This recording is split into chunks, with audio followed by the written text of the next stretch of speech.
Have you ever wondered why all the best parts of Genshin lore are hidden behind artifacts, weapons, books, and even now cosmetic items like this? Well, today I want to share some of my speculation about the new KFC glider, Gold, and Scaramouche. Who would have thought that we would get more lore from KFC and Albedo than child reruns? Alice, the mother of Klee, is the one who actually tells the story. The KFC glider says that the world used to be ruled by dragons, but not the ones that we've been hearing of in all the stories, aka Dvalin, Azdaha, and Durin. They ruled over all the other animals, but later on apparently humans appeared in the world, and no one knows how that happened, but Alice muses that it was apparently thanks to falling meteorites, which immediately reminds me of the Falling Stars event.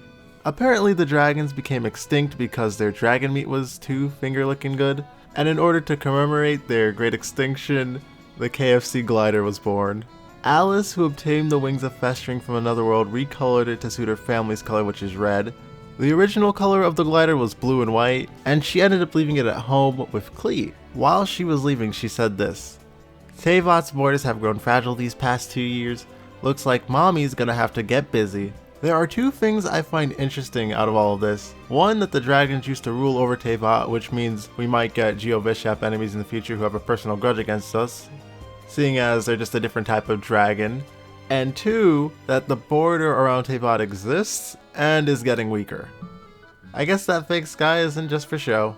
I wonder if the reason why the borders are weakening is so that Genshin has a canon way to introduce more crossover characters and items like with Aloy and the KFC glider. It could explain why Dainsleif isn't the person who narrates Aloy's introduction and why it's Alice instead, because she knows about other worlds.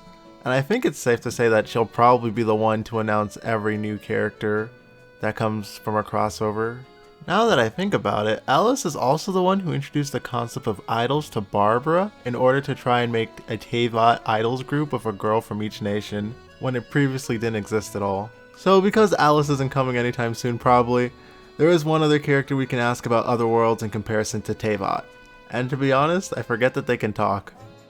So here in Mondstadt, alchemy is practiced out on the streets? Is that so strange? In many of the worlds I've been to in the past, alchemy has always been a secretive art. Watching alchemy being practiced as a part of daily life is like being in a world where people have 3 stomachs. Paimon thinks only having one stomach is weird. Are you serious? What do you think? I wonder why alchemy isn't allowed in other worlds. Maybe it's because of Gold or something. Maybe she went to other worlds to test her theories on other people or creatures. So I am very happy that Rhinedottir is finally getting some love in this story. I mean, it's thanks to her that we get Albedo, but it's also thanks to her that we had this really nice event. I find it interesting that she's a friend of Alice, even though she's probably one of the most wanted criminals in the world of Genshin.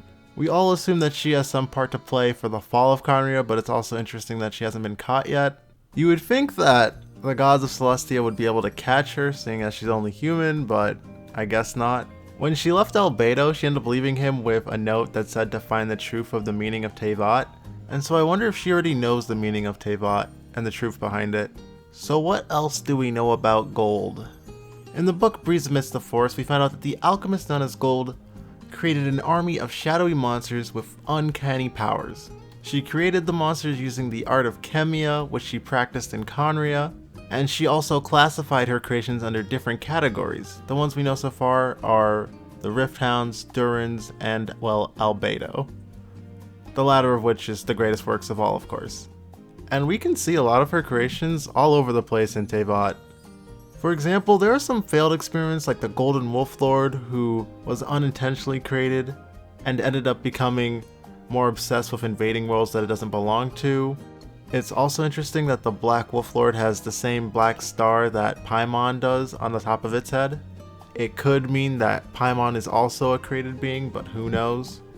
Speaking more on another failed experiment, that Whopper flower that we met, that was Albedo, you know, the one that was created by the revived failed Albedo copy.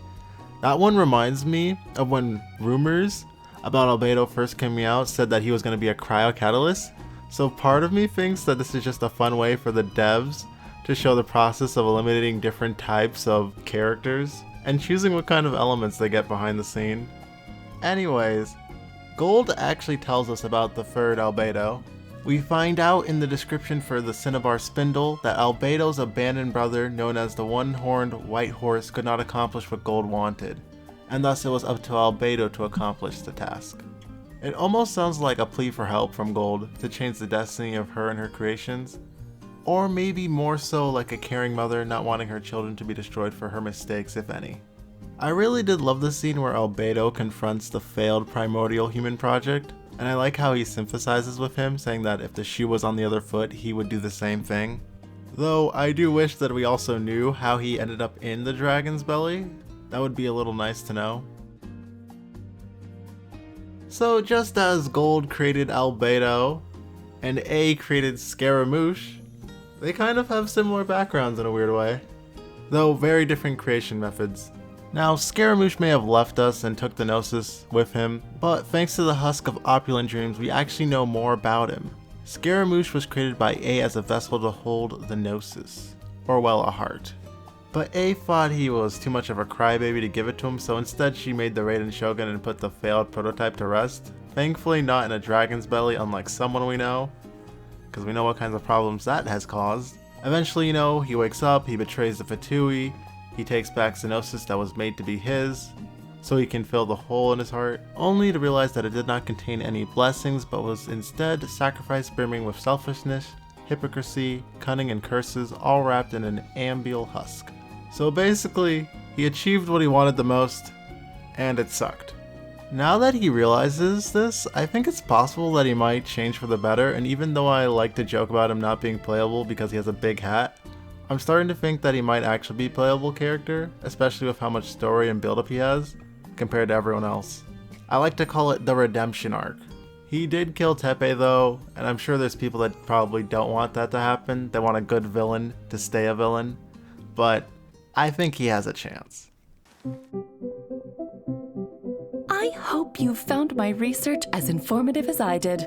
As a sorceress, I love making new discoveries, examining all kinds of otherworldly things, and using that knowledge to create something new.